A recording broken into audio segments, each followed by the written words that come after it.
red shots. I'm on one. 38 cut loaded and don't one. Getting in moves about you. All I'm dreaming is the blues. Dreams IRL too. What it means telling you. What it means fell through. Ice on, Iceman, ice show. Speed when I blow. Three, mind blown. Freeze, the time on. The lead on my wrong. Retracing my steps, I'm going. When I fell off, I turned to a dog. Ran it up, now my money too tall. Selling merch, ain't no tree and no dog. I relieve him, he think he too raw. Summer breeze, smoke his peas in the fall. Like a hip, got him thinking of food. Wasn't like this, but I was influenced. Broke that dog and it's ready to bark. That's road, it's ready to spark. It's the end, but I hear from the start. Each day I wake up and clock in. Know my family been straight, we been locked in. I floated some dimes off the smoke muscle. While I'm always gon' shine off the damn hustle. It's the shit that's inside, keep my mind right. Knowing Smokey gon' pop when the time's right. Let them boys be the block and they limelight. Out the way, smoking gas, I'm with nine. All right, man. Try to break in the circle, they spying. I'm remixing the Sprite with the Sea-Wop. Rolling slow gas with gas that. It's that time. It's that time. Good morning, everybody. Good morning. How's everybody doing today? Hopefully everybody is doing well, man. We're going to go ahead and get in here and begin our little morning cooking session, man. Got to go ahead and get that flat top going. Preheated, getting ready to go. So we got something to get to today. Once again, we're going to see some of the most hateful interactions you'll see on the internet concerning someone that does nothing to bother anybody. Also, we're going to hear a little bit about how we're expecting this team to look coming training camp. Once again, I will be at training camp. Got me a couple days slotted. I'll be there to see live in person. This is with the pads, without the pads. I'll be able to see both. We're going to go ahead and cook. Now, today, first order of business, man. I want to get this question out to the chat. If you're in here already, I would love to hear from you. How many games do you see the Browns winning? Now, I want you to be realistic. Don't just hurry up and type your answer. Don't just hurry up and run in there and type your answer. Do you think they'll win more than 8 games? More than 7 games? More than 9 games? Where do you sit? I want to know where we sit as far as a community when we start talking about these Browns, man. We're going to get into the Shedeur Sanders discussion. We're also going to get into a little bit about the defense, a little bit about the offense. You know, we stopped talking about offensive line play because obviously in the Cleveland media's mind, offensive line has no factor on whether your quarterback is good or not. You know, your offensive line being at 31st ranked shouldn't be a factor. That's an excuse when you talk about grading your quarterback. Renell Morton, shouts out to you. He says, more than 8. Appreciate you being up in here. More than 8. I believe I second that notion. I second that notion fully. But the Cleveland media, as far as what they think, they're not giving them more than 8. They giving them 5, 6 games. Little to nothing. Now back to the offensive line. I believe our Chex Mix, our patchwork offensive line, as we call it, as they call it, is going to be able to do some damage. When you look at it, you have guys, especially in the pass blocking, that have high Pro Football Focus pass blocking grades. Also some good run grades. You got a left tackle in Spencer Fenot, yet unproven. Got to be better than what we had last year. Got to be better than the turntable we had last year. I don't know. Let's go ahead and dive in, man, with our first one today. Let's go ahead and get warmed up with this here. Because I think before we get into this, I think we need some actual sense. I think we need an actual conversation. Regardless of whatever side you sit on it, we need to have an actual conversation about what we expect moving forward with these quarterbacks and just the reality of the situation in the room with the regime as a whole, Coach Monken, the optics of picking a quarterback from these two in the group. Let's go ahead and cook. I just want to enjoy the kid that plays on our team here. All right? I get it. I've had players that I've gone in and said, not on my team, don't care for it. The James Harden thing. So I'm not above this sort of thing. But like the Rex Ryan thing in and of itself, guys, Rex is just talking out his ass. Yeah. Rex saw a picture of Shador surrounded by Shador jerseys and had no idea that was at a Shador event that was free for the 500 kids that attended. I know Boog sent out this whole tweet. Running back. I told you, I think we need a little bit of sense today. Last night, what we were hearing was a lot of bogusness. And we're going to hear some more today because I'm sure these boys then already got up this morning and started talking crazy. It ain't even 11:30 yet. And I'm pretty for sure the Cleveland media has already started creating narratives, creating their circus, downplaying, degrading, disrespecting the team, Shador Sanders, the coach, and Coach Monken without even seeing a product yet. It's crazy how you can demean a product before it's released. But like the Rex Ryan thing in and of itself, guys, Rex is just talking out his ass. Yeah. Rex saw a picture of Shador surrounded by Shador jerseys and had no idea that was at a Shador event that was free for the 500 kids that attended. I know Boog sent out this whole tweet, one of Shador's guys, about what Shador did to get back to this event because he was having trouble. Private jet, everything in between, yeah. And Rex doesn't want to see that. All Rex sees is the picture at face value. It's not only Rex, members at your station, Anthony Lima, people that you have on, Jason Lloyd. There's others as well that have been on that side of the agenda as far as pushing the narrative that everything Shador does is a negative. Now, out of nowhere, when the guy has been radio silent, Shador really has not been active on social media, hasn't been posting until the past couple weeks. Now what we see is because a couple things come out, he had his mini documentary, a song, he had a youth football camp, and he had a little photo shoot. Now the world ending. This guy doesn't care about football. This guy is not dialed in. He's not worried about the competition. He has more priorities off the field than worrying about his football. Where does that come from? Because you are looking for something. And right now you don't have anything. You know, people search for junk, dirt to be able to have on you. If they have something on you, you know, they feel a little bit better about themselves. Because if a situation was to arise to where it's you and them, they can quickly throw that in your face. So that works in real life too, not just this football talk. So what the Cleveland media is doing is they're actively searching for anything that they can dig up, scrape up, that can put a stain on the Shador Sanders tenure as a Brown, and it really hasn't even got cooking yet. Tell me how, as a media, that's fair and unbiased. I'm not understanding that, and I believe in the country we have the same issues with the news. What's going on, Big Kev? I see you up in here. Shouts out to you. Renell Morton says more than 8 wins means they don't get their dream quarterback. We've already seen one time Shador has played them out of contention. With 3 measly wins, he played you out of contention for a top quarterback. Played you right out of quarterback contention. It's going to happen again, and it's going to be even more effective this year. Let's keep rolling, though. What's going on, man? Let's cook. Let's cook. I see him hopping in here. Let's cook. Value, which is Shador in a photo op. And for some reason, Rex Ryan cannot let go of that. But that in and of itself was enough to then the Shador Wars crank up to volume 11. I was like, we're doing it over that? Well, this is just more proof that he's damned if he does, damned if he don't, right? Like, this is just his whole existence can be basically I told you. Didn't I tell you we needed to start this conversation off today with some truth? We needed a breath of fresh air from the BS we listened to last night, because we're going to get fed some more later on. Shador is damned if he does, damned if he doesn't. We just saw this whole offseason. It's been nothing but work, grind. Shador has shut up. It really hasn't been a lot of what they want to classify as diva activities. This guy is an enigma, somebody that is lights out on and off of the field.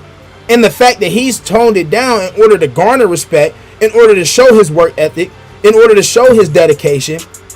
Has it been appreciated by your Cleveland media? Absolutely not. It has not been appreciated. Now, okay, now he does his thing. It's a problem. So where are these issues coming from? It doesn't make sense to me how we continually day in and day out nitpick and find something new to say, and these guys don't even have pads on, are not even slinging footballs around. Nobody has gotten whacked yet. What's going on? This media is flawed. Summed up with what you've seen over the past 24 hours and how people discuss Shedeur Sanders. He cannot get the win no matter what he does. You host a camp for 500 kids to make the community better and give a lot of kids a happy moment and something they'll cherish. This makes a lot of kids summers. And the response is, well, if I was still the head coach, you wouldn't be doing this, you wouldn't be doing that. Boy, I'm telling you, shouts out. Courtesy of 92.3 The Fan, man. Shouts out to the afternoon drive. Regardless of their opinions of Shedeur as a quarterback, person, indifferent, this is a breath of fresh air from the complete and utter atrocities we've been hearing on the morning show. So I appreciate this. Running back, I need to hear it. I need to hear you. Come on, Peterlin Cook. We're doing it over that? Well, this is just more proof that he's damned if he does, damned if he don't, right? Like this is just his whole existence can be basically summed up with what you've seen over the past 24 hours and how people discuss Shedeur Sanders. He cannot get the win no matter what he does. You host a camp for 500 kids to make the community better and give a lot of kids a happy moment and something they'll cherish. This makes a lot of kids summers. And the response is, well, if I was still the head coach, you wouldn't be doing this, you wouldn't be doing that, you wouldn't be doing this, you wouldn't be like the man just can't win, and that's fine. That's a lot of this Shedeur discussion is just people that just want to. I mean, what kind of lengths could he take this to? What realistically could he do that would still get people to gripe? Because this is just how it always works with him. It's ridiculous. Well, but see, that's so.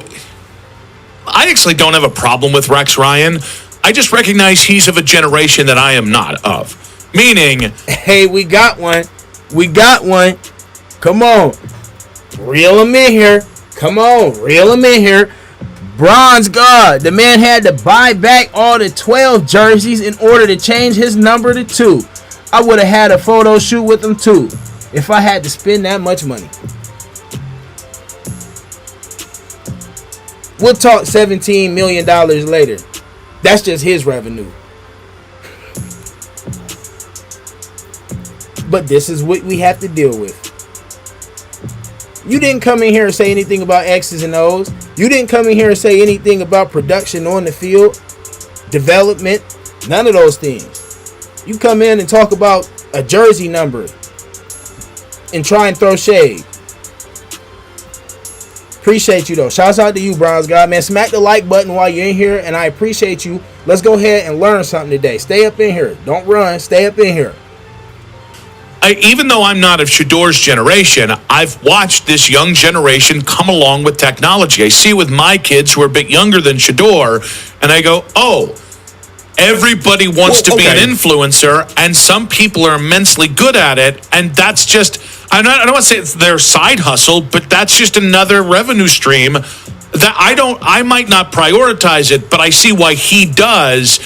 I think Rex is just generationally challenged here. Well, I think that's the other part of this, though, is that like every other quarterback does this. But even if he listen, this is just what his hobby is. Like, why isn't Rex Ryan out here talking about Patrick Mahomes being at the FIFA World Cup over the weekend? Why? Because it's a ridiculous thing to point out. It's like, well, okay, because that's Patrick Mahomes' hobby. It's something he likes to do, and maybe it takes his mind off of it. Shedeur, this is just it's a hobby for him to or Jackson Dart and his hobbies. Create, and whether that's music, whether that's video, whatever that is, like it's all just his hobby because he puts it out there for people to consume. It's somehow worse. I mean, I listen. I just don't understand it. So I agree with you. I think the devil's advocate, if I'm trying to see their side of things, I'm not. But just to play along here, I think the point is there's a difference of a 10. Bronze God, if you weren't throwing shade, you know what? I apologize. Maybe I read the comment wrong. But you insinuating, to me, it looks like you're saying Shedeur bought all of his own jerseys back. I didn't get that. So if I read your comment wrong, I apologize. But to me, what you said there, that's what I'm getting from it. So I apologize if you weren't trying to throw shade, but let me know. Soccer match, and having a crew follow you around, documenting every step and making sure people know everything you're doing. I just don't see it. Like, if the argument is that the time you're spent doing that is time you're not working on football, and so that's the problem. If you're spending 5 hours going to a FIFA soccer match, and then you're spending 5 hours, let's say, getting photographed in front of your own jerseys because you want to make some cool content, that 5 hours is 5 hours, is it not? I think it's a right word. I think there's a depiction of Shedeur as being more interested in fame than he is in football. I don't think it's fair, but I think that's maybe. And there it is in a nutshell right there, as my mama would say. Shouts out to her. But there's the whole key and point of it. Running back, and let's hear what he says. It's a right word.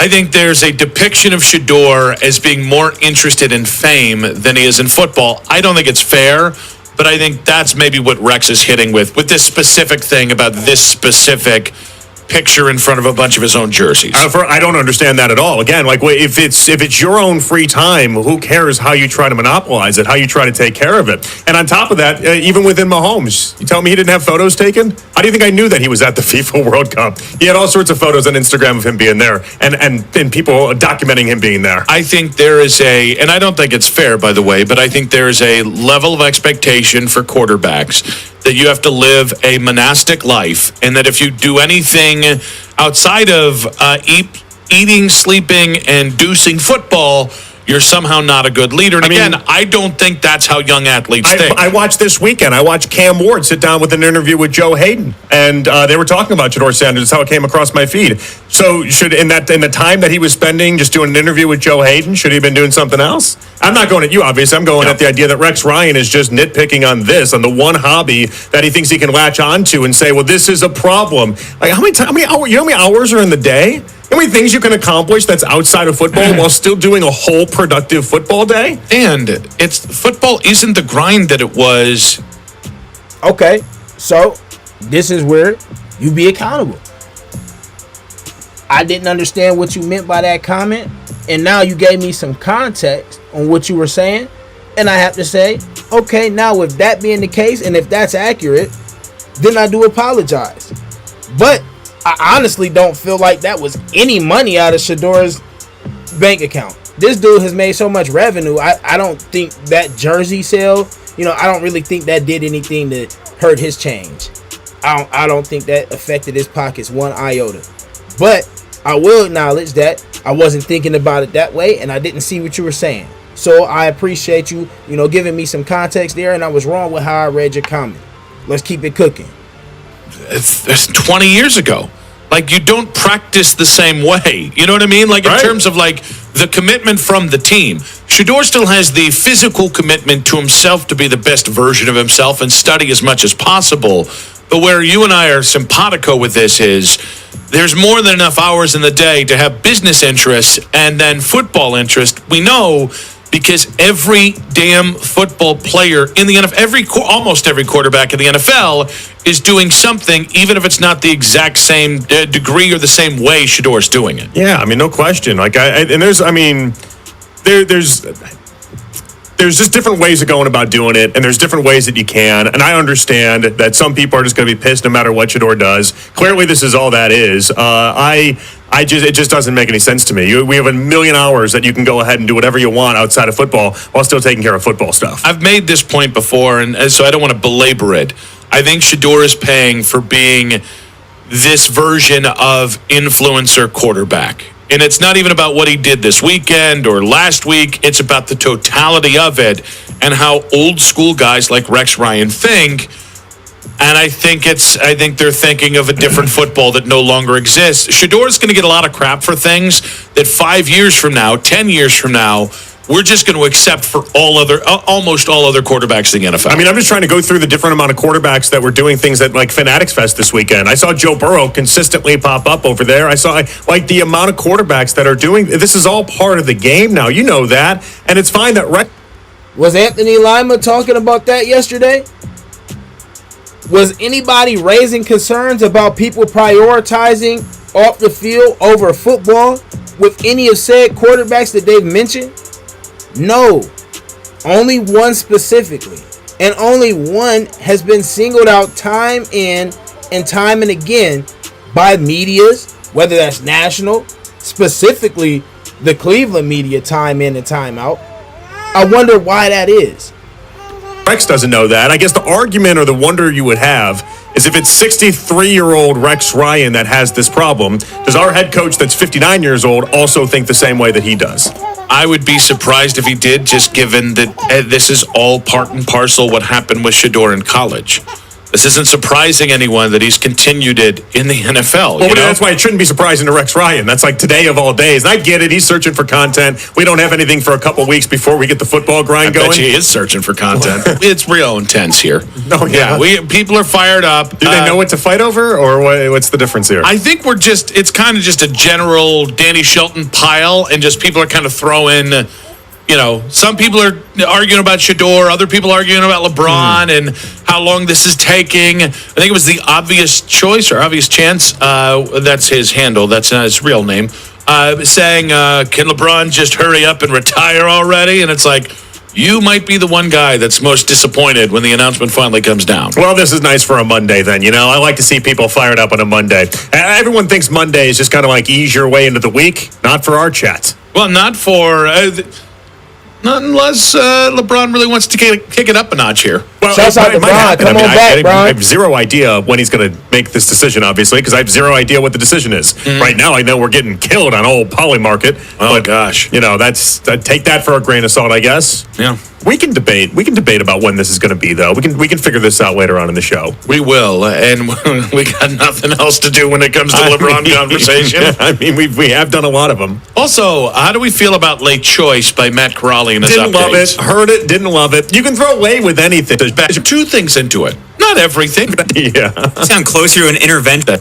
On you yet? No, we're okay. Okay. No, but it was always weird that they were the least point. likely to be like, all right, let's get on this plane and go. Yeah. It's television. I really kind of shocking that was on TV for as long as it was. Because how do you slow it down? Is this like a chugging? Yeah, I'm not even gonna lie. I'm not hearing the rest of the convo because you get off the rails, and this is what I'm talking about. When you start talking about 92.3 The Fan, there's no actual discussions about football. Let's start talking about schematics. Let's start talking about how we see Quinshawn being used with Coach Monken. Let's start looking at how Coach Monken has used various tailbacks of various skill sets throughout the years. Can we do things like that? Can we talk about things like that? No, we want to talk about BS. Come on, man. But this is what we get from the Cleveland media. Terrible. This is garbage. This is terrible content. Let's keep moving, though. Back to our guys. Our favorite ones. Now, we had to get something positive. We had to get something positive first. What's going on, Quick Clips? Appreciate you. And shouts out Big Kev because he said, ask Rex if he was using his time to be placing bets like the QB lineman was begging for. I wouldn't bet on anything Rex is talking about at this point. Are we going to do this segment seriously, or are you just going to sit there and start your drivel and get into it with four people who are Shedeur fans instead of broadcasting to all of Cleveland?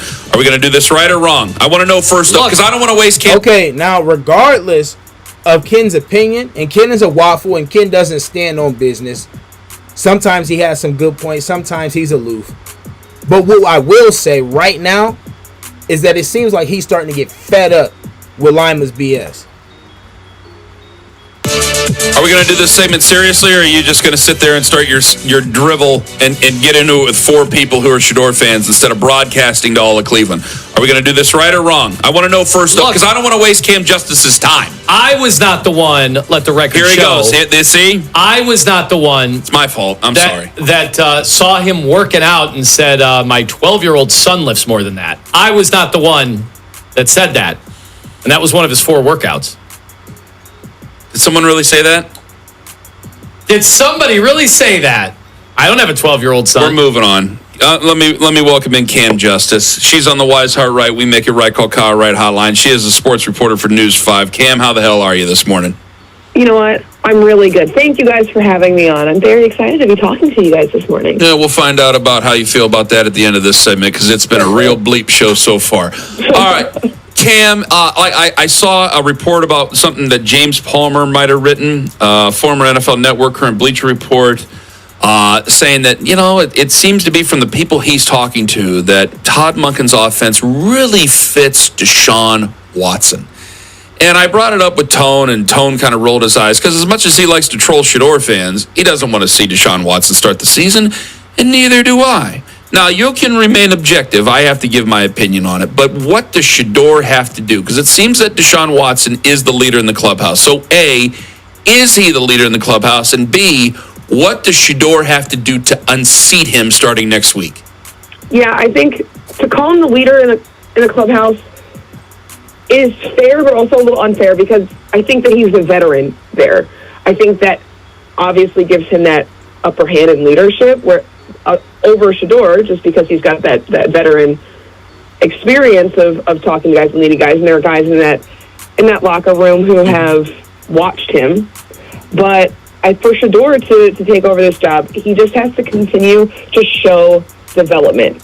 That's frankly it, and it's a very boring answer, but if you have a guy who you have the ceiling and it's there and you can start to imagine what you might be able to get out of him offensively if he cleans up things, if he doesn't have to play, hero ball and make those mistakes that he was making last year in the interception department, if he can clean that up, make better choices, and show off some of the accuracy that we have seen from him, I think, in my opinion, that puts him above because you have the unknown. You have the potential unlocked in Shedeur Sanders, where Deshaun Watson has had multiple seasons to kind of show you what he has to offer, and it hasn't gone that way. Now, injuries obviously have happened, but we've kind of seen, I think, what we have needed to see from Deshaun Watson.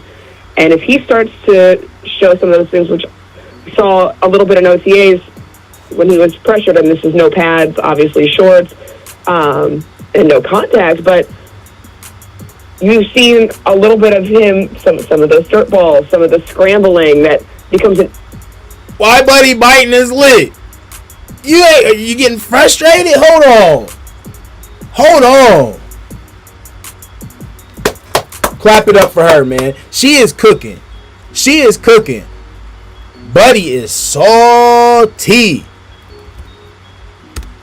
You have the unknown. You have the potential unlocked in Shedeur Sanders, where Deshaun Watson has had multiple seasons to kind of show you what he has to offer, and it hasn't gone that way. Now, injuries obviously have happened, but we've kind of seen, I think, what we have needed to see from Deshaun Watson.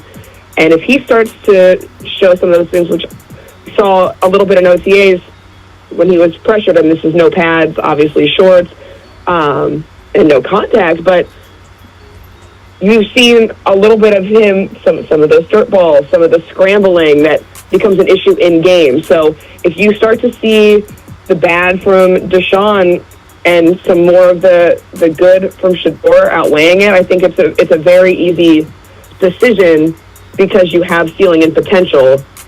And if you go Deshaun Watson, you kind of have a track record of what he's been able to show you on the field so far through the first few seasons of him being in the Browns. My goodness. Hey, one's in the chat if Miss Justice just cooked. My goodness. Didn't she just detail everything we've been saying as far as Deshaun Watson? We've already seen it before, even already in camp with no pads. She just eloquently put it to you that we've still seen some of the same things we've seen from him on game days when he's played in the Browns uniform before. Dirt balls. How are you affected by a rush with no pads? She just literally dismantled this dude. Come on, man. She just talked about Deshaun Watson being affected by a pass rush with no pads, throwing balls into the dirt. Did she say Shedeur was doing that? No. And then one thing that was key that she said to me was that it was a very easy decision. If you keep seeing the development and Shedeur doing the good things that he's already been doing, it's a very easy decision. Put her on the fan. I know she's probably a beat reporter, but my goodness, how hard is it to have takes like that? Look at Lima. Let's hear him. The crazy thing to me, Cam, is that every time we've seen Deshaun Watson, he's not playing like a savvy veteran. He's not either taking what the defense is giving him. He's not making sure to have good awareness in the pocket and processing what he's seeing at the line of scrimmage. All the stuff we normally associate with the veteran quarterbacks, you just didn't feel like you were getting that from Deshaun Watson. No, and that's part of the thing that you're looking for through this training camp too, is to see if he starts to trend towards that, because that's the biggest issue for Deshaun, and with the regression from the Deshaun Watson from Houston to the Deshaun Watson in Cleveland was he was throwing interceptions too. He was throwing low balls. He was throwing interceptions too. Oh wait. We now seem to forget how bad Deshaun Watson was actually playing. 1-8 in his last 9 games, by the way. Never threw for 300 yards. Had his best game, a year prior to that against the Titans? And had 285. He's cooked. All respect to Deshaun Watson. Be a great veteran backup. If you come out miraculously cooked, okay, we'll support you. Do I see it happening? No. I spy with my little eye, none of the above. On the field, just completely off target, and looked really frazzled under any kind of pressure, and that can't be the case, especially.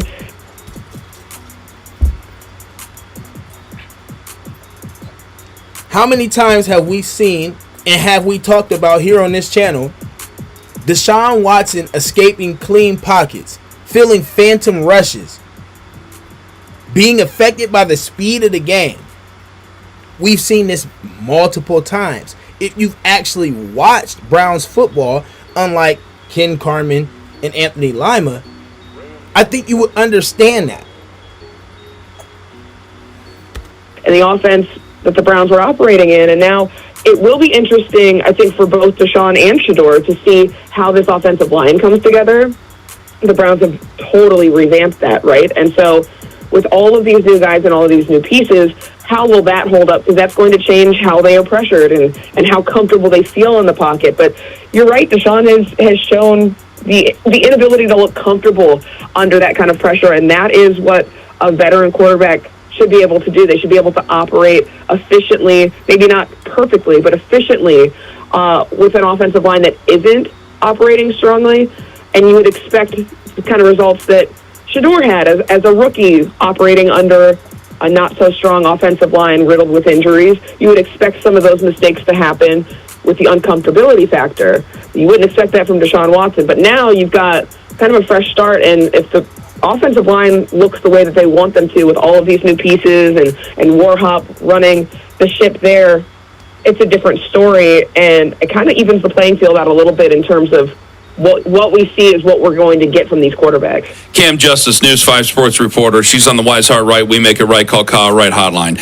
I don't mean to load your opinion. I have to admit right before I ask you this question, I do think there are 2 different answers. So let me ask you, what does Deshaun Watson and what does Shedeur Sanders have to do this year to make sure that the Browns don't draft a quarterback in 2020? Watch Lima's face right here. Just watch his interactions. Just watch how he moves, his body language. He's upset. Let me ask you, what does Deshaun Watson and what does Shedeur Sanders have to do this year to make sure that the Browns don't draft a quarterback in 2027 in the first round? I think it will be Shedeur Sanders making that answer. I have a hard time. Hey, shouts out to Cam Justice. Shouts out to Cam Justice, man. She's on fire today, man. And I love how she's holding her own. Look at the face. Ken got to put his head down because he know he's about to have to deal with Lima crying and being a crybaby about it all day. Why don't we double down on any of these points that Cam is making? If this was Mary Kay talking and she was talking about Deshaun Watson, this will be the story of the day. we be talking and glowing about how much Deshaun Watson is looking great. Deshaun is doing this. Mary Kay knows her stuff. Where's the energy at? Where's your enthusiasm? Why does it look like the wind just got sucked out of the room? Why does it look like something terrible just happened?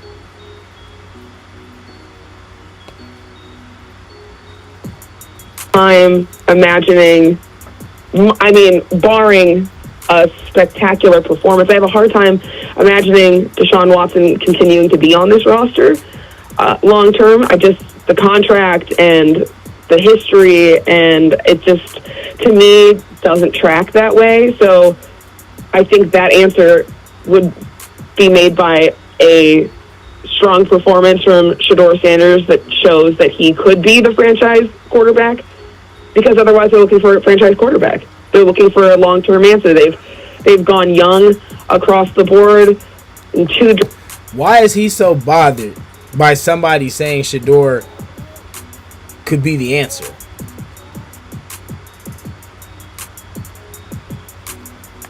And on paper, this last draft looked really good. We'll see if it lives up to last year's draft and how they were able to perform on the field. But so far, it looks like they've done a really good job in that department.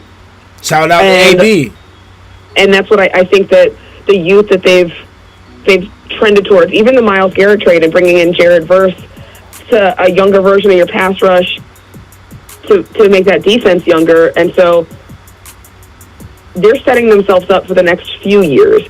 I don't know that Deshaun Watson is in those cards, but Shedeur Sanders, now entering his second year, could be in those cards if he can prove that he's the franchise guy they're looking for. Otherwise, they're also going to be setting that position up for success, and they're going to be looking at quarterback. So I do think the answer is, it lies with, can Shedeur Sanders take that lead? Can he impress this organization enough, clean up mistakes, and show growth and the trajectory that would set him apart as a solidified franchise quarterback that they can feel comfortable with, not just next year, but the year after and the year after that. Cam Justice joining us right now on the hotline. So I know you consume some, if not all, of the Shedeur Sanders. He had a short film that was, I know Ken couldn't be bothered to watch it, but I took it all in. I thought it was really well done. But he did see... Brother, no football analysis? No on the field talk? No questions about how do we see Shedeur developing? What does he actually need to do inside of the pocket, on time, in rhythm with his feet? None of those things? How does he galvanize the troops? No. You want to go to his mini documentary. Brother, you are obsessed. This is getting weird. You have to stop. How do you move past a football conversation to then jump to something bogus? Because you want to push an agenda and you want to speed past anybody saying anything that is remotely positive concerning Shedeur Sanders. Nasty work. And you to me are lying. He's upset with you for it. He's ass crazy. Seemed kind of sad. I mean, the music was sad. He had a short film that was on Hotline. So I know you consume some, if not all, of the Shedeur Sanders. He had a short film that was, I know Ken couldn't be bothered to watch it, but I took it all in. I thought it was really well done. But he did seem kind of sad. I mean, the music was sad, the way it was shot. And he's talking about not only his haters, but he's also talking about his, quote, fake fans, who it kind of felt to him when he was talking about it, weren't really there with him when there were the struggles of last year. Do you feel like last year was something he needed to go through? Do you feel like he dealt with it well, as you've gotten a chance to be around him at his camps and other areas this year in Cleveland? Yeah, I think that it's a hard thing, because you don't want to say like, yeah, somebody has to go through something that made them uncomfortable, because that sucks. It's never good to see somebody who feels bad about a situation. But I mean, character development is a real thing. I think for all of us as people. so maybe it is good. Maybe that is something that fosters growth, and is one of those things that help. While maybe unfortunate to have to feel like that, maybe that does create some growth in the character build department and in a leadership department, in a self-reflection department. I think last year was very interesting because there's just, I mean, for a few years there's been a lot of polarization and it has been a very divisive fan base because there's frustration, there is expectations, and then quickly those expectations go down the drain. You're losing, and you're losing, and you're losing, and there's inconsistency. And so I think all of those frustrations have been felt by every player, but there's one position in particular that feels it the most, and it's pointed to the most. And so, I mean, I think that's probably where the divisiveness of the fans comes from too. Is there's a frustration, and it's palpable all the time, and the only way to get rid of it is to consistently win, and to not win games just because it's the end of the season, but to really win meaningful games and to show that you can compete, and it's a product that you want to see. It's got to be exciting. So I think that all of that probably does help a person in their growth, and maybe he'll be thankful for it later. But I think, yeah, handling it was the best that you can handle it. I think it looked as good as it could be in terms of processing how the frustrations have played out both in real life and online. Cam Justice joining us, News 5 sports reporter. Now, quickly, I have to address that. Did she not address some key points? And by the way, he's not crying. He's happy. This is like him yelling. Like, he's starting to really articulate. He's vocalizing a lot. So he's over there smiling and kicking and laughing. That's him playing with his mama. So don't think he's over here crying and I'm not messing with him. But back to Cam Justice. Did she not speak on and address some of the same things that Shedeur has addressed himself?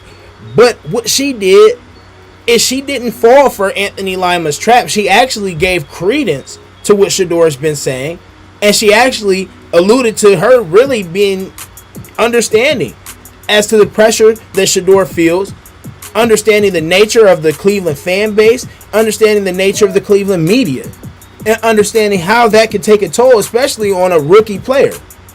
Shouts out to Cam Justice. She is effectively cooking today. Other than QB, what positions are you most concerned with? Ooh, that's a good question. Offensive I don't line. know if it's concern. I have the most questions with the pass rush just because, obviously, you lose Myles Garrett. You wonder what this will look like. I do really like Jared Verse, and I'm excited to see what he has on the table, but it's hard to imagine what this could look like when Myles Garrett really dictated how offenses were operating, being double teamed and all the. Listen, Verse is going to do fine. I got to step in here and I got to talk to the chat real quick. I got to tap in with you guys. What's going on, man? Shouts out to everybody in here.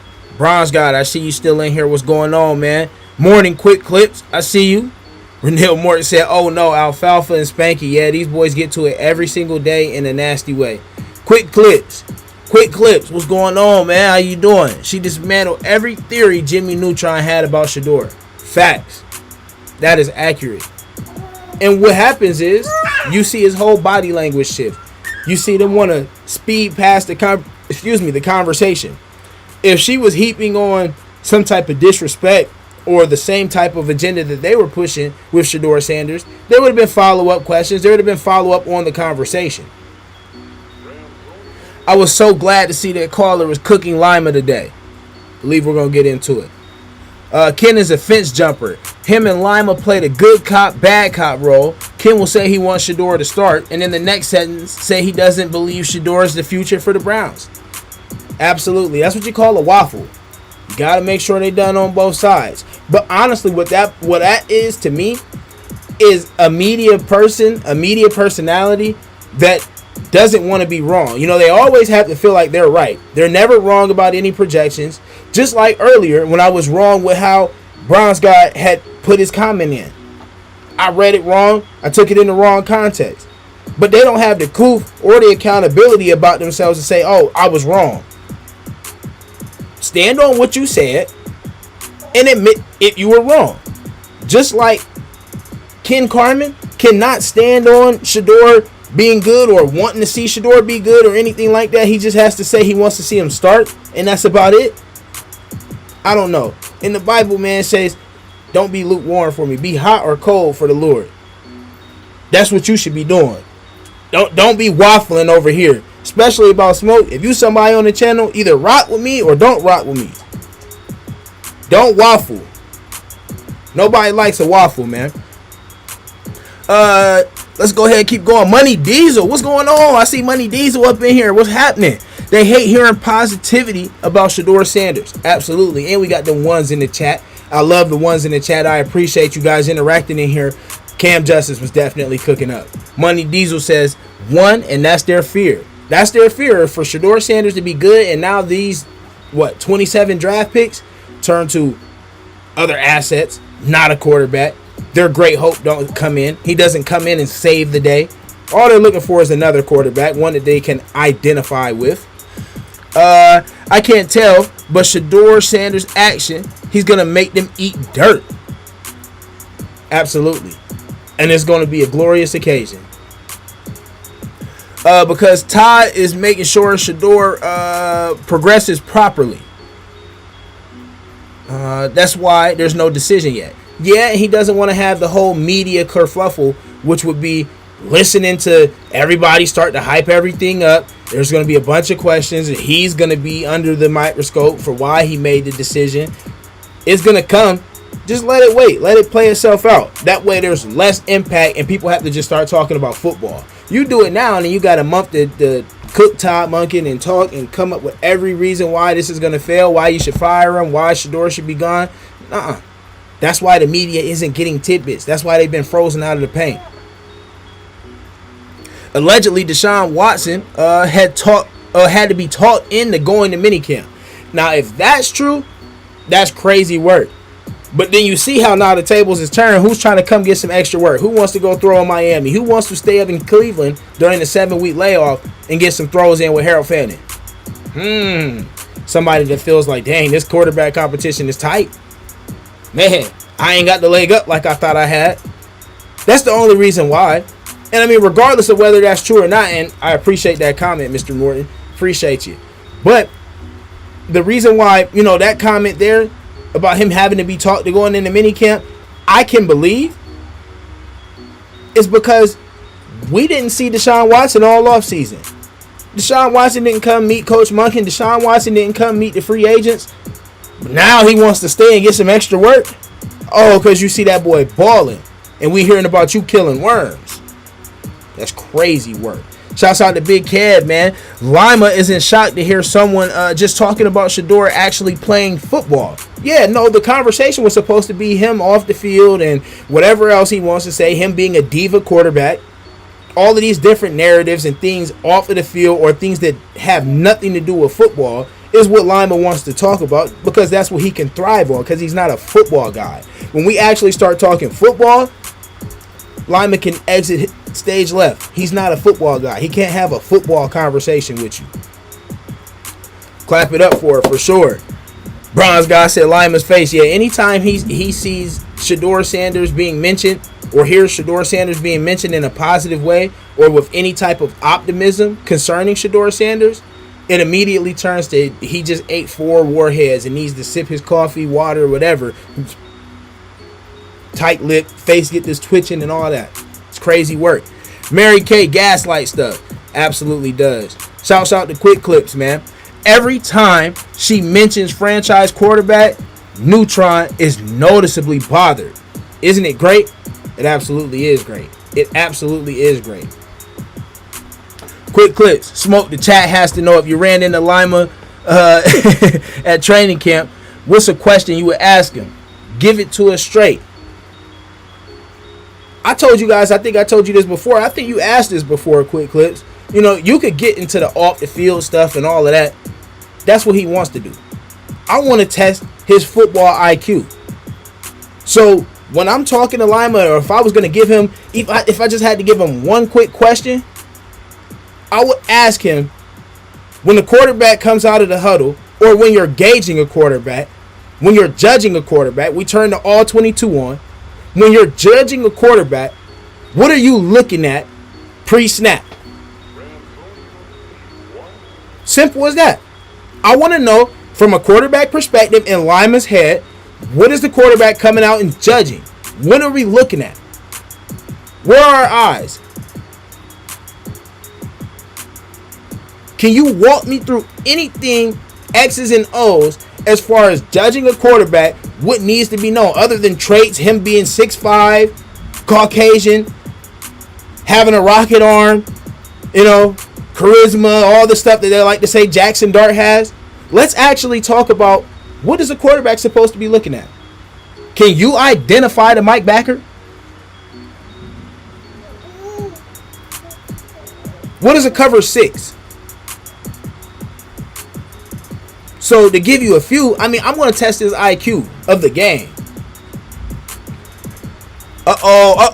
Big Kev, man, I appreciate you. My guy sent 10 jewels. 10 jewels. Man, I got to figure out how to use them too. I don't even know what to do with that, man. How am I supposed to use it? What do I do with that, man? I appreciate you. We working on it. We new to this, man. But I appreciate you, bro, because that's love and you running us up, man. I appreciate you a whole lot, Big Kev. Shouts out to Irvin Reed. Irvin Reed. I'm eating breakfast. What you got going on? What you got for breakfast, man? Irvin Reed. Wait, Lima is Jimmy Neutron? LOL. Man, that's crazy. All Level Scouting. Good to see you up in here. All Level Scouting. Just finished live from last night. I didn't notice you was actually live right now. What's good, chat? What I missed? You didn't miss too much. Actually, the first one, you missed a little bit of positivity as far as Jonathan Peterlin, Nick Wilson, courtesy of them, afternoon drive. 92.3 The Fan. They actually had some positivity. They had some pushback to give as far as with Rex Ryan's comments on Shedeur, the camp, his photo shoot with the jerseys, all of those things. So you missed a little bit of dialogue on that. Nothing you can't catch up on. Lima reminds me of the wingman you bring with you that always says something corny and scares off the girls. Yeah, you definitely don't want to. Bro would probably have aggressive energy. Like the girl turn him down, he gonna start tweaking. He'll start cussing her out and all type of stuff, man. He don't know how to play it cool. He's not one of them type of guys, man. He has no P to his player. You feel what I'm saying? Charmaine, Miss Charmaine, good to see you up in here. I know more football than Lima. I guarantee you do. You ain't lying about that. Irvin Reed. Old school sausage patty sando. Okay, the sausage patty sandwich. Hey, you can't go wrong with that. Facts. I'm definitely rewatching anyways. I appreciate that, All Level Scouting. I appreciate that, man. For sure. I appreciate everybody being up in here, man. There's 17 of us up in here. So I appreciate every single one of you guys being in here. Let's go ahead and continue on. We got a little bit left on this one. We got a couple more to get to, and then we'll rock out, man. Tips that were thrown his way, the way that he could control motion on the offense just by his presence on the line wherever he was at. That is where I'm a little concerned to see how they approach that, how other teams approach that, and how it impacts the line. I think the Browns have really good pieces. I think Alex Wright is a very good pass rusher. I really like the addition of Jared Verse. If you have to trade Myles Garrett, at least you're getting someone of a high caliber that brings potential. But I think the pass rush is truly where my eyes are going to see. Can they sustain productivity and success in that department without a superstar? 19 of us in here. If you're in here, smack the like button. But I want to pose a question to the chat. Okay? Same question that she was just asked. Outside of quarterbacks, we all know that the quarterback conversation is going to be huge. Outside of the quarterback position group, what position group do you think has the most questions, or are you most excited to see, or do you feel like you're the most worried about going into this upcoming season? Once again, this is outside of the quarterbacks. I would love for you to throw an answer in. Don't got to be real long. But what position group do you guys think, hey, I need to watch this position group? If this position group can do good, we have a chance of success. If this position group doesn't do good, it's going to be a long season. You guys let me know. If we are not a playoff team, very low percentage right now, chances given that we'll be a playoff team in 2026. If we're not a playoff team here, how important is the game week 2 at Tampa Bay? Is that Appreciate the biggest game of the year? Ooh. Yeah, that's a good one. That's a good one. If you're not going to be a playoff team, there's certainly one you want to win. That's one you want to win. I think the schedule has some good storylines. So, how about Monken versus Baltimore? Nobody has talked about that yet. Nobody talks about Monken versus Baltimore. Nobody talks about the Atlanta game. So, I mean, Tampa Bay, we don't even have Coach Stefanski anymore. So, Baker versus the Browns really is a non-story. To me, that's not a... What? I'd be more excited to see him versus Travis Hunter. Can he beat Travis Hunter on a deep ball or something like that? That's weak. I don't get that one. you beat Atlanta. There we go. That's a fun one. Now we You talking. can hang your hat on that one. Anytime the division games. And the Steelers are, to me, a very big question mark. They always are, and every year I think this is the year that they're at the bottom. This is the year, and somehow they pull it out. But new coach, new question marks there for me. So you beat the Steelers twice, and you don't make the playoffs.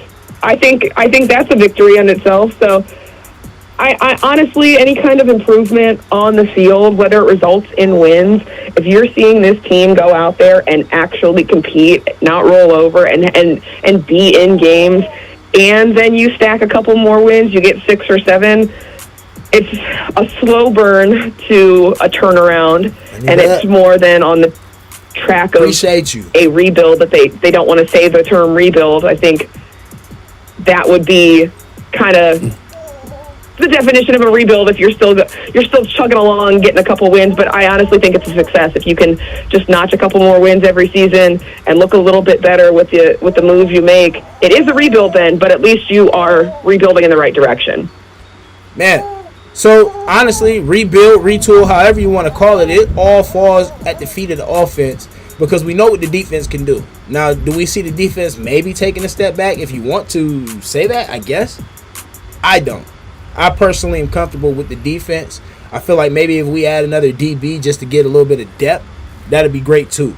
Let's go ahead and tap in with you guys. I asked you guys a question. What position group do you think you're most excited to see, or do you have the most concern or worry for, or do you think it's the most important outside of the quarterback group? Let's go here. Let's go ahead and tap in here. First one that commented. Okay, first off, before I get into that, I'm going to read this from Irvin Reed and Big Kev. Shouts out to both of these guys, man. First, Big Kev said Lima is really scared that YouTubers are growing their platforms and are constantly pushing against their narratives. What's crazy is, on some of the videos we post here, we do more views than 92.3 The Fan. And that's courtesy of you guys, the viewer. So thank you to everybody that taps into the channel, taps into the comments, shares, watches on a consistent basis, or if you just tap in, pop in, here and there. We appreciate it because you are running numbers up. You're actually giving honest content exposure, and I appreciate you guys for it. Irvin Reed, shouts out to you. He says, I don't think Lima is stupid. He's the dude that thinks he's funny but ain't and be loud about it. Yeah, for sure. I think he's just like, he's his own person. He's just one of those type of people. You have to take Lima as Lima. But I think Lima knows who and when to do stuff with, if that makes sense. All level scouting was the first one. Said O-line is the main factor in watching Fano to see if he holds up. I can second that motion, especially with the O-line point.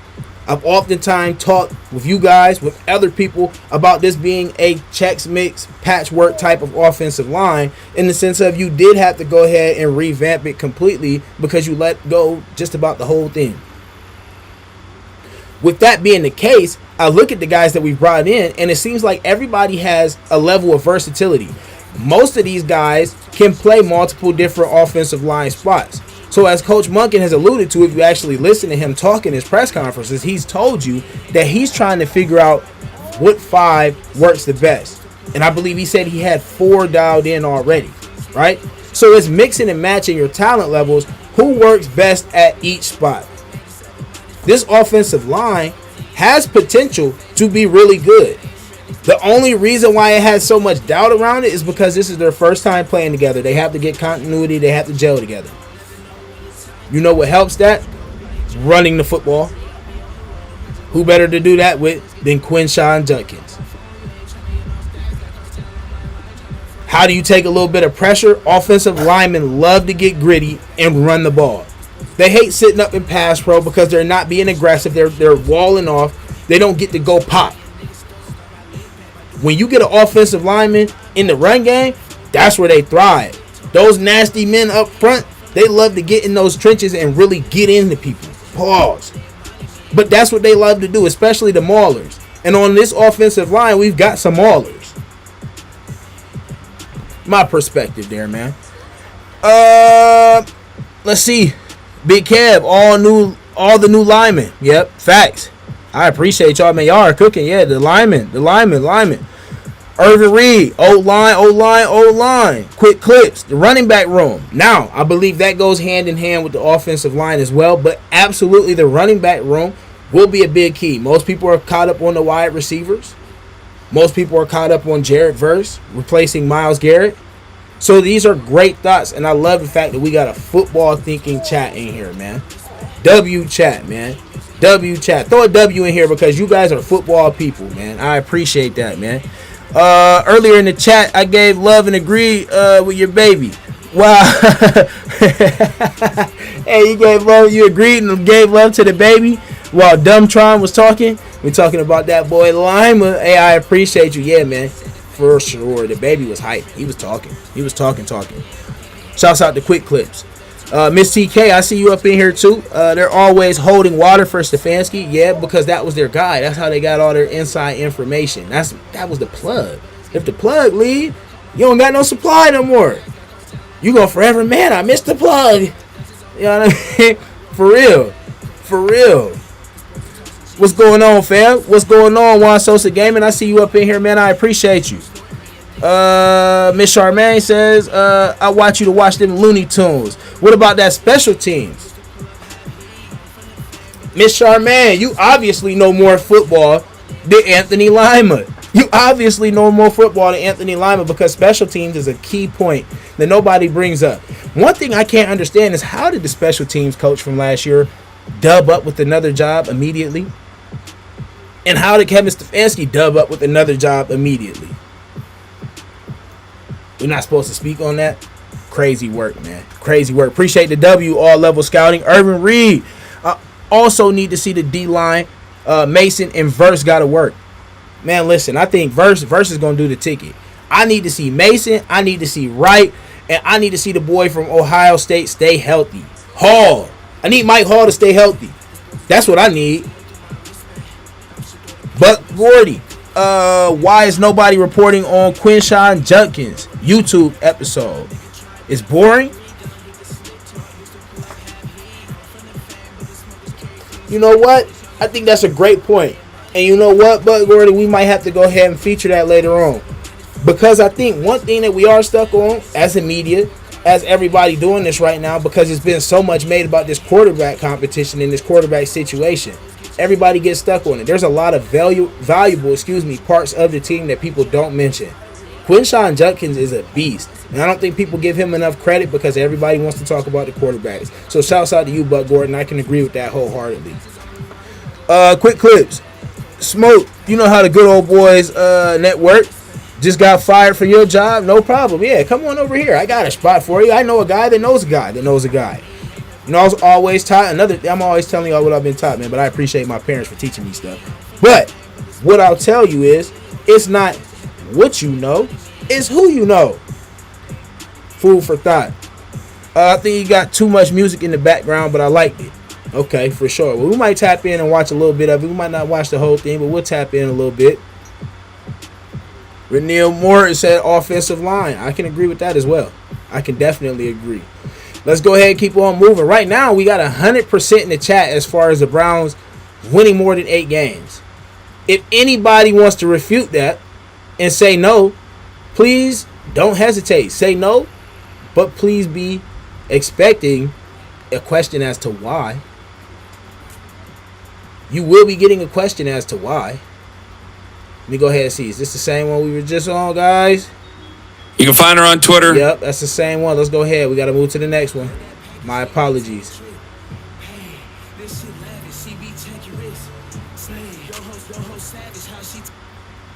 Here we go. That was my fault. Let's cook. One thing 99% of Browns fans can agree on, and we all want Shedeur Sanders to win the job.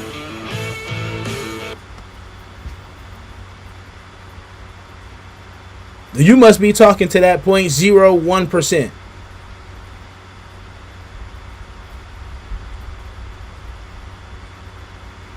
Okay, quick clips. He said, I refute that. No, they'll be 14-3 this season. 14-3, I love it. They 14-3 right now, man. Listen, they might as well take them headphones off and go and hang it up. They might as well take those. If they win 14 games, yeah, it's over with for the fan. It is over with for the fan. But Gordy says the Falcons game is a must win. Oh, no diggity. The Falcons game, if you don't win that Falcons game, oh, man, you have to. You have to. Browns God says, I got the Browns winning the AFC North if Shedeur starts day one.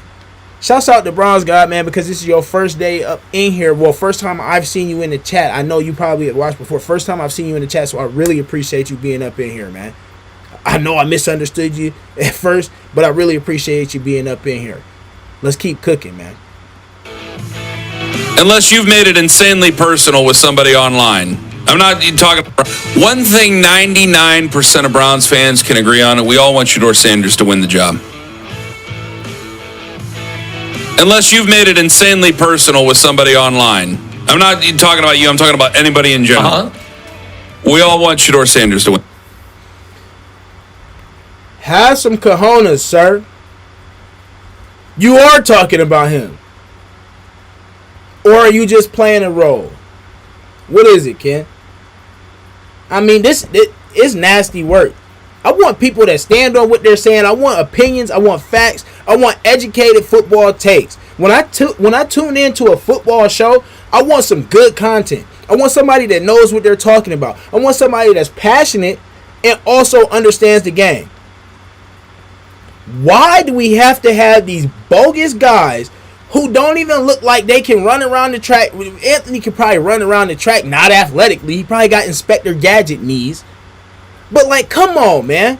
Have some football etiquette about yourself. You don't even look like you even insinuate football in any of your conversation. You don't look like a football guy. These guys do not contain a lick of football inside of them. Win the job. There's a fear. Like, I don't know if he's going to end up being great. It's just I'd rather see him than the other guy. Wouldn't you? I think we've made that clear. Okay. Don't you think that 99% of Browns fans would rather see him than the other guy? I think so. Even if they don't like, even if you're like, I don't like either of them, you still want to see Shedeur over the other guy. You know you want to see it. Now, it just feels like there's no future.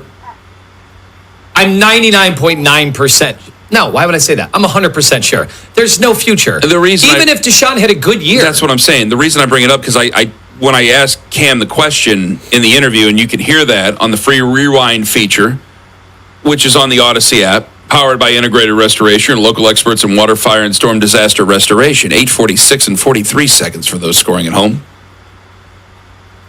When I asked her the question about what does either quarterback have to do to not draft a quarterback in the first round, I did believe, and I said I didn't mean to load her opinion, but I said I think there are two different answers. And she knew there were two different answers.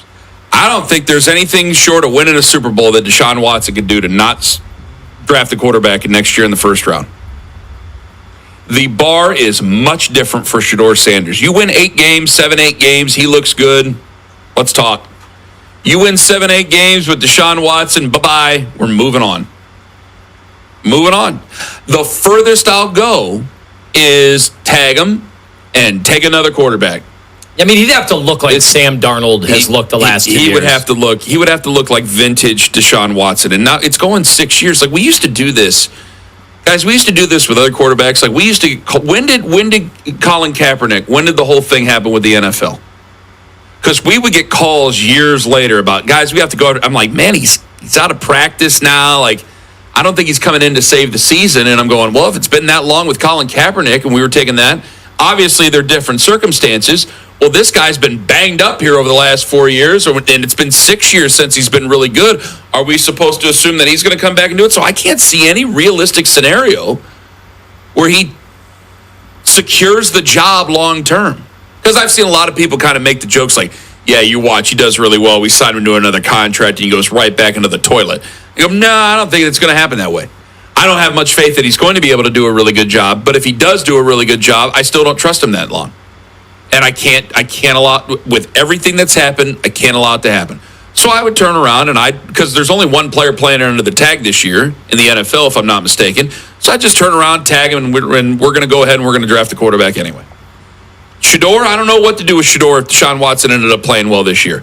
If Shedeur ended up playing well, I don't need, like, to me, it's like AFC championship level with Deshaun Watson. With Shedeur, it's like, no, he wins 7-8 games, approach the playoffs, have more touchdowns than picks, throw for some decent yards, look good. I mean, I can't really establish any line of stats to him. Look good, and we'll talk. It's a much lower bar for Shedeur, and both, I don't know, what the way the rest of the NFL talks about Shedeur, it's like, man, is this his only stop in the NFL? Are they both playing for their careers here this year? Because it's like Deshaun, if it doesn't work out this year, it's like who's picking him up? Well, maybe somebody does. The Shedeur part of it's very interesting because this is why when they get agitated when I bring up fifth round, but there is a difference. When you are drafted in the first round, there's an investment. When you're drafted in the fifth round, it's a flyer. They're two totally different things, whether his fans want to admit it or not. Yeah, and that's true. But I'm pointing out, like, this is what makes it tough. Now, I'll get ripped to shreds for this, but it's the truth. The way that the other NFL teams seem to talk, it's like it's here or nowhere for him. For Shedeur. And this is the same station that came out, them and ESPN Cleveland came out and told you the Browns were fielding trade talks for Shedeur Sanders.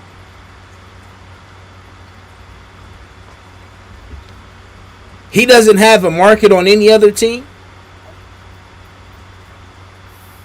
Don't be full of yourself, Cleveland Browns. Don't be full of yourself. Out of every team in the NFL, you were the last team to act like you're the only. You're just so good. The quarterback has to just be good enough for you, and he couldn't play anywhere else. What? We've seen plenty of quarterback be good here and be terrible here. Excuse me, Joe Flacco or Baker Mayfield, go somewhere else and be good. I think with Deshaun, it's like it's here or that's it. You're done. If it's with Shedeur, it's here or, man, just the way you hear about these things, and all it takes is one other team. But, man, the way you hear about these things, it's like, yeah, no one. They can never stamp a source. They can never stamp who said what. It's always, oh, yeah, I'm hearing. We hear so much. We're hearing. From who? If you can't say from who, you didn't hear it. No one wanted to bite. No one's going to bite. They don't like this situation going on in Cleveland. They don't want any part of it. That's going to be it. It's like, man, I hope you're working out as much as you say you are. I hope you're doing these things as much as you are, because this might be the one crack at it, man. This might be the one shot. And I think it's a better shot than what you would have with a lot of other places. I mean, the Jets might be a spot, but I don't know if anybody's saving their career with the Jets. And that I know you could say the same thing about the Cleveland Browns, guys. I understand that, but that's where we're at. And look, this is the stuff that I'm going to get hammered for talking about. Yeah, but you like getting hammered. But some extent. But this came up with LeBron James in the NBA. I'm going to bring it around. Believe it or not, this is a hell of a comparison here. I promise I'll land it. Take me on this trip. This was brought up as a serious consideration that, like, San Antonio doesn't want the, quote, circus of LeBron They don't want the documentary. They wouldn't want all their stuff being publicized behind the scenes. Who doesn't want the circus San of LeBron? Antonio Spurs. Oh, It's been reported. Who knows? Documented of some True sort. or not? Okay. But in the NFL, does Everything that comes out of this guy's mouth is hearsay. Everything that comes out of this guy's mouth is hearsay.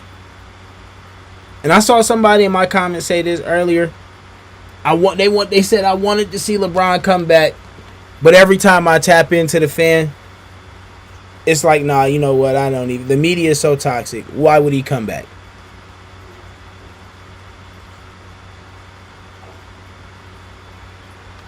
Miss Charmaine said Cleveland media can hear, but not see.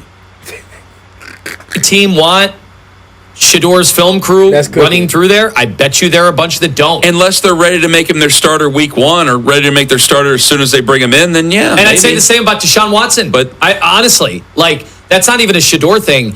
But not every NFL team is ready to open things up like that. Well, this is why I roll my eyes. There are some. They're more. Look, Netflix is in these teams' locker rooms too. We have to remain. We have to have. But that's like an approved vendor.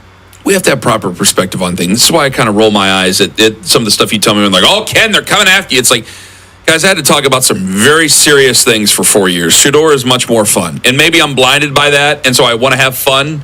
And Shador is much more fun to me no matter what they say. He seems fun. He's an interesting personality. I'd rather go with somebody who I think has a chance of a future at all. Whether how big of that chance is depends on who's listening to this sentence right now. But I'd rather go with somebody who has some sort of a chance in a year that they're going to experiment and figure out what they have. And that's not to be nasty towards Todd Monken or demeaning or anything like that. It's just the truth. They're going to figure out what they have. He's got to try to go out there and win. He's got to pick who he thinks has the best chance for the job. And, seeing the stuff from James Palmer where he's saying, well, it seems that the NFL, or it seems that Todd Monken's offense figures out for Deshaun. And I told you the text that we got the day they hired Todd Monken was like, he really wants to work with Watson. Like, that stuff plays in the back of your head a little bit going, all right, are they going to go out? Who texted you it?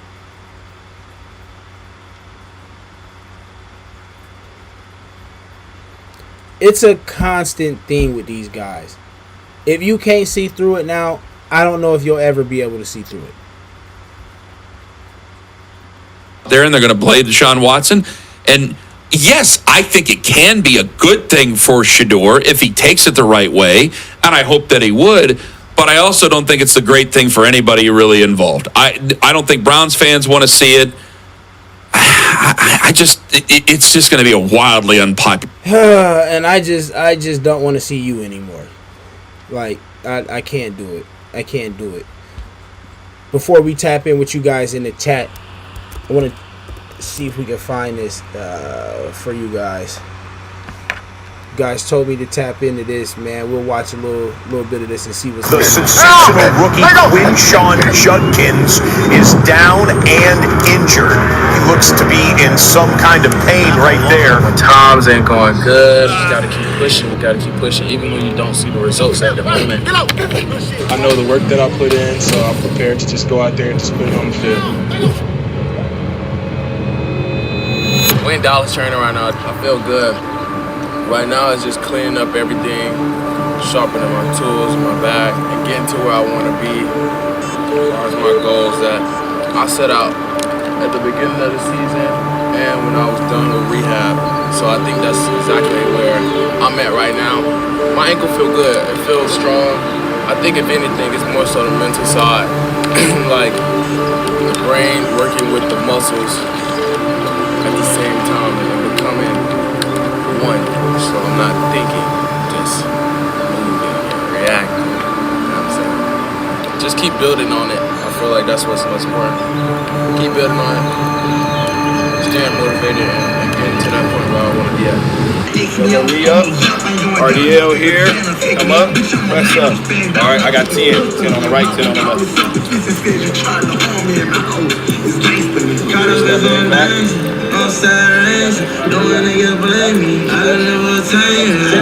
Keep that balance. yard, reach forward. Reach up, yep.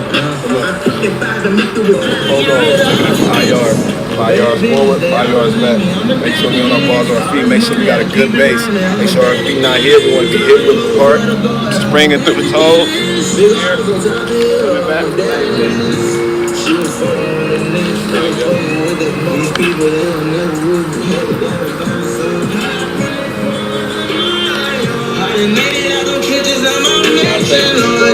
Lateral, same thing, going lateral. 2 feet. Bruh's looking healthy. He's definitely looking healthy. I'm expecting a huge bounce back year from him. I'm gonna watch a little bit more of this. He's definitely looking healthy.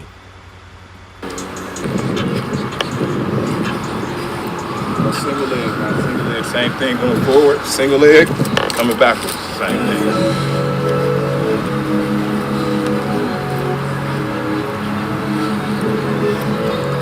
Big drive, pop.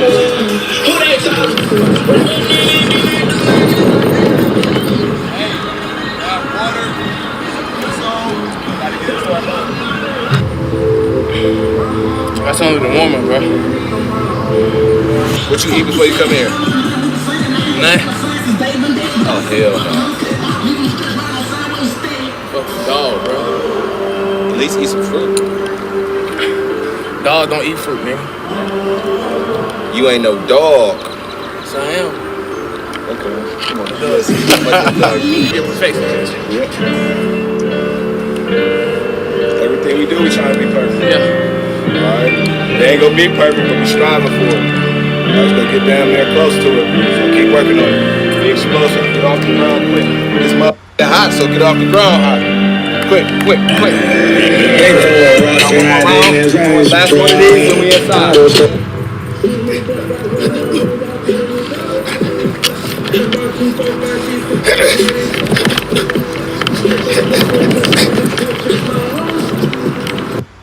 He broke his what?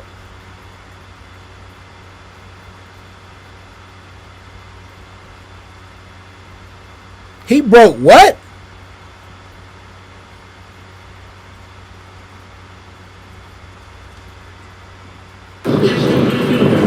Shit for a quarter. Know who to give it to. Breaking right now. Hey, working like a mom. Hey, no days off, real deal. I think my biggest goal is shit when I come back. Niggas know what type of time I'm on. You know what I'm saying? So it's like making sure my tools sharp. Not even for training camp, but for the year. Because I know what my goal is, I know what the team goal is, I know what my mindset is coming into the season.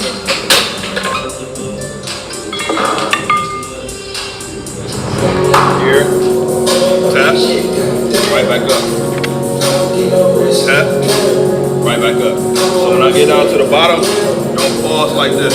Alright, I want to dip that toe in the water, drop up. Dip the toe, boom, drop up. I got 8 each way. 8 that way. 8 this way.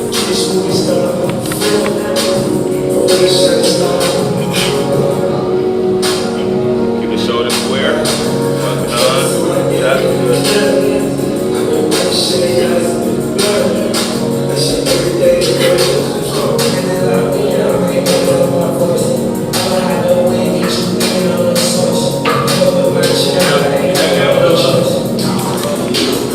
Good rep. Good ass rep. Everyone that way. Yeah, I can't lie. That is wild.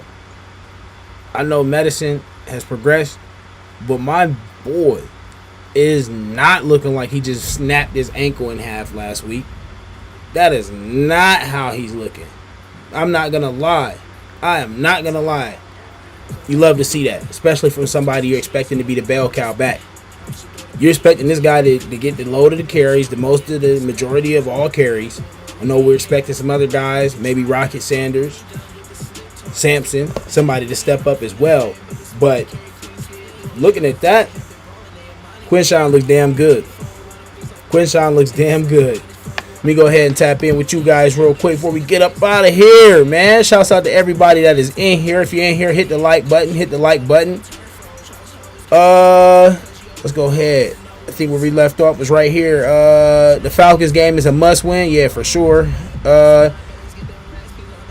Yep. This is where we left off. So Buck Gordy said the Falcons game is a must win.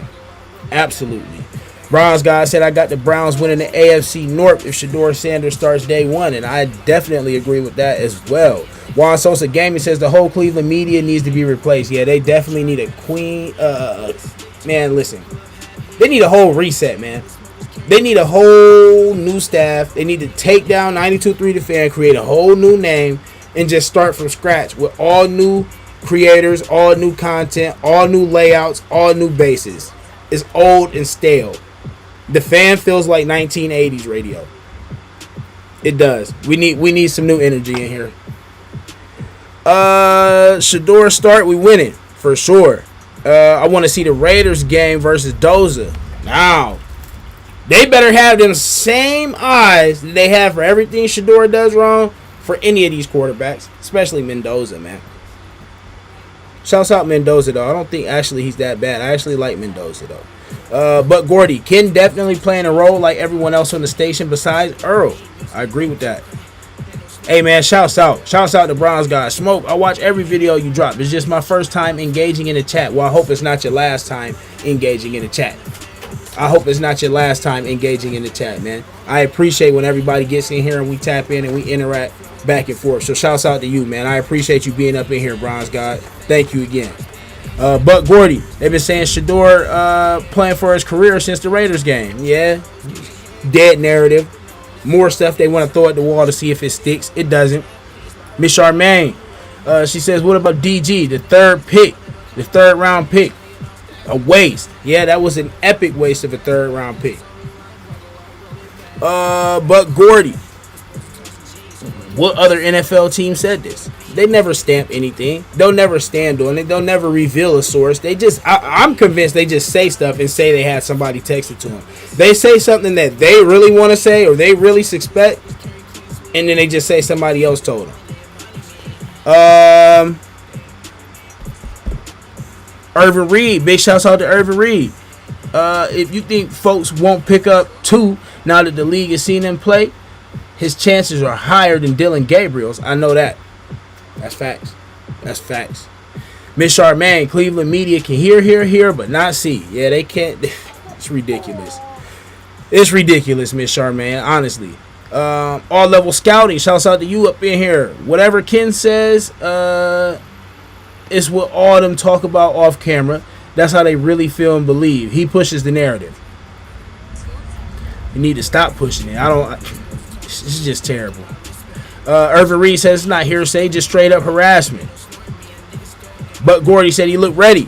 He looked good. And we talking about Quinshawn here. And he definitely looked like he ready to go. Never seen a leg workout with a ball like that. That's high difficulty. Definitely not. We've been seeing him get in. I've seen that before for sure, and that's definitely a different type of workout because it's more about your ROM. All that's doing is working all that range of motion of that ankle, especially like that one where he had the box and he had him kind of stepping down and what he say, dipping the toe in the water. That's nothing about working that range of motion and actually putting stress on that ankle in weird, awkward positions to be able to build up that flexibility and strength in there. Shouts out. It definitely looked good, though. Definitely looked good. Charmaine said he looked good. Irvin Reed, you also said that was funny. Yeah, I know that was kind of funny where he was like, man, I'm a dog. He said, dog don't eat fruit. You're not a dog? I am.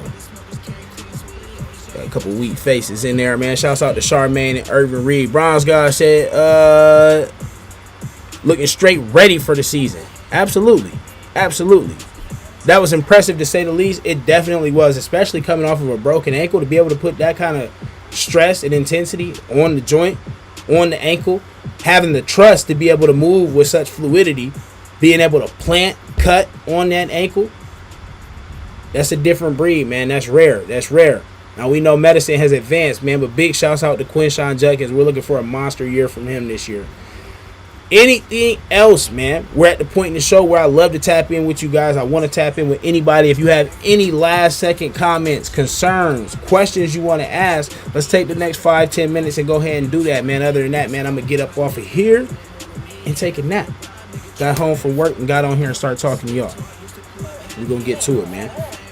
Anybody got any questions? Let's go ahead and cook, man. However long we can make it last, let's go ahead and do it. We throw some comments up in here. Let's cook.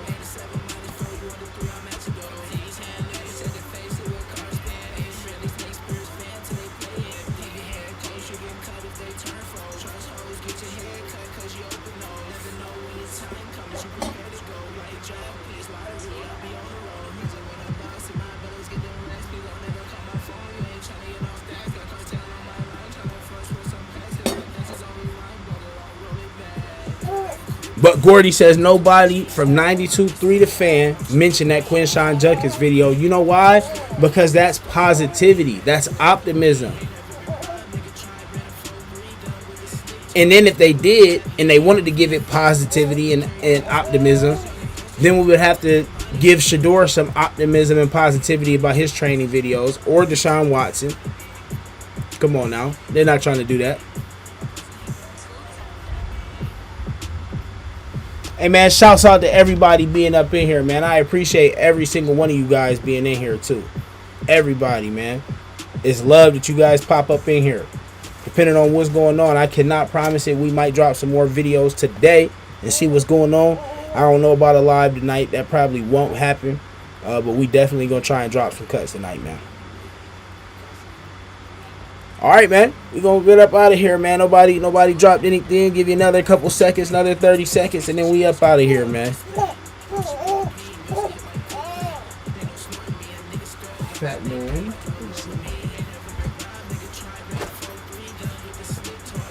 What are you talking about? What are you talking about, fat boy? Fat boy doing all that yelling. Big chunky man. Trying to jump. You gonna jump? Say hi. The 5th round stuff gotta stop. The way they talk, they need to only rally behind Dylan Gabriel. 5th round is a key thing that they can say to try and get him up out of here. But that 5th round jargon and 5th round talk is gonna turn around and bite him in the you know what, Urban Reed. It's gonna turn around and bite him in the you know what. If he balls, if he cooks, you're going to have to eat that 5th round crow. And it's going to be cooked from a 1st round establishment, man. Facts. Appreciate you, All Level Scouting. I appreciate you, All Level Scouting. Stay cool. Stay hydrated. Got to, Urban Reed. Everybody up in here, once again, thank you. I hope you have a great rest of your day. Tell your family you love them. Even if you're irritated with them, you just got in an argument with them, make sure you tell your family you love them. Life is short, man. For sure. You got kids, tell them you love them. Well, I love you, fat boy. Say bye. Everybody, bye. All right, guys. We will see you later on, man. Appreciate everybody being up here. You guys have a great rest of your day.